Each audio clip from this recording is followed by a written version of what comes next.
کامران رشید صاحب، کیا صورتحال تو اب ہمارے سامنے ہے کہ یہ صورتحال ہے، اب کیا کریں؟ نکلیں کیسے اس سے؟ ملنے بند ہو رہی ہیں، آپ کہہ رہے ہیں 150 کارخانے بند ہو گئے اور مزید بند ہو سکتے ہیں، اس سے بچیں کیسے؟ ہمیں تو نئی سرمایہ کاری چاہیے تاکہ جاب کریشن ہو، ایکسپورٹس بڑھے۔ دیکھیں سر، ہمارا کام خالی حکومت کو کرٹیسائز کرنا نہیں ہے، ہمارا کام ہے حکومت کے سامنے سلوشنز رکھنا۔ حکومت کو اس وقت نیشنل اکنامک ایمرجنسی امپوز کرنی پڑے گی۔ وہ نیشنل اکنامک ایمرجنسی اس لیے امپوز کرنی پڑے گی کیونکہ جو 6 مہینے کے اعداد و شمار ہیں پاکستان بیورو آف اسٹیٹسٹکس کے جو میں آپ کے ویورز کے ساتھ آن سکرین شیئر کر رہا ہوں، وہ یہ شو کر رہے ہیں کہ 6 مہینے میں جولائی ٹو دسمبر آپ نے $15 بلین کی ایکسپورٹ کی اور آپ نے $34 بلین کی امپورٹ کی۔ تو اگر آپ اس کو 2 سے ضرب دے دیں تو اس کا مطلب ہے پورے سال 30 جون 2026 تک آپ 30 سے $31 بلین کی ایکسپورٹ کریں گے اینڈ 68 to 70 بلین کی امپورٹ کریں گے۔ تو کیا آپ اپنی جتنی اوورسیز ریمیٹنس کا گین ہوگا وہ اسی میں اڑا دیں گے؟ سو ہمیں سولوشن کی طرف جانا ہے، اور خدارہ یہ جو آپ M N As M P As کو سپلیمنٹری گرانٹس دے دیتے ہیں تب آپ کو آئی ایم ایف یاد نہیں آتا، یا ہر ای سی سی یا ایکنک میں آپ نئے شاہانہ شاندار پروجیکٹس اناؤنس کر دیتے ہیں، روڈ انفراسٹرکچر، ان کو آپ کو روکنا ہوگا۔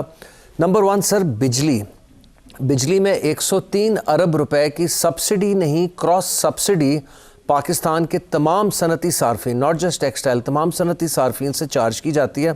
گورنمنٹ کو اس کو کہیں اور بجٹ کرنا پڑے گا۔ ہمیں مہنگی خرید اینڈ مارکیٹ ریٹ پہ فروخت کی سزا نہ دیں، نہ ہمیں ڈسکوز کی چوری چکاری ٹی این ڈی لاسز کی سزا دیں۔ نمبر 2، جس ملک میں 43,000 میگا واٹ بجلی کا سٹرکچر ہو اور 17,000 میگا واٹ 5 سالوں میں اور آ رہا ہے، دائمیر ڈیم، بادشاہ ڈیم، محمد ڈیم، داسو ڈیم، ان کے تھرو بجلی کی آف ٹیک تو آپ کی دن بہ دن گر رہی ہے، 10% آپ کی بجلی کی آف ٹیک گر رہی ہے کمپیئر ٹو لاسٹ ایئر۔ تو وہاں 4 گھنٹے پیک آور اینڈ 20 گھنٹے آف پیک آور کی توقع نہیں بنتی، آپ کو ایک فلیٹ ریٹ پہ بجلی لانی پڑے گی۔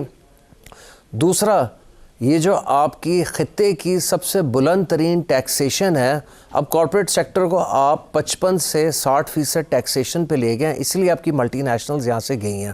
آپ کو ٹیکسیشن کو ریشنلائز کرنا پڑے گا، 1% ایڈوانس ٹیکس ختم کرنا پڑے گا۔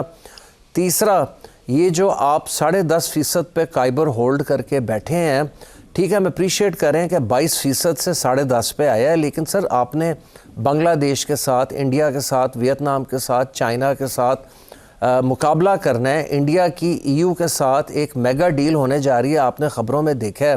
تو ہماری کاسٹ آف ڈوئنگ بزنس کو آپ کو نیچے لانا ہے۔ حکومت نے الٹا کیا ہے، کاسٹ آف ڈوئنگ بزنس بڑھا دی اور ادھر سے امپورٹ کا منہ کھول دیا۔ تو پاکستان اس چیز کا حامی نہیں ہے کہ ایک طرف آپ کی ایکسپورٹ ڈکلائن ہو، دوسری طرف آپ کی امپورٹ ایسے ٹائم پہ بڑھے جب خام تیل، آپ کی سب سے بڑی امپورٹ پیٹرولیم پروڈکٹ ہے، وہ اپنے 5 سالہ لوسٹ ترین سطح پہ چلی گئی ہے۔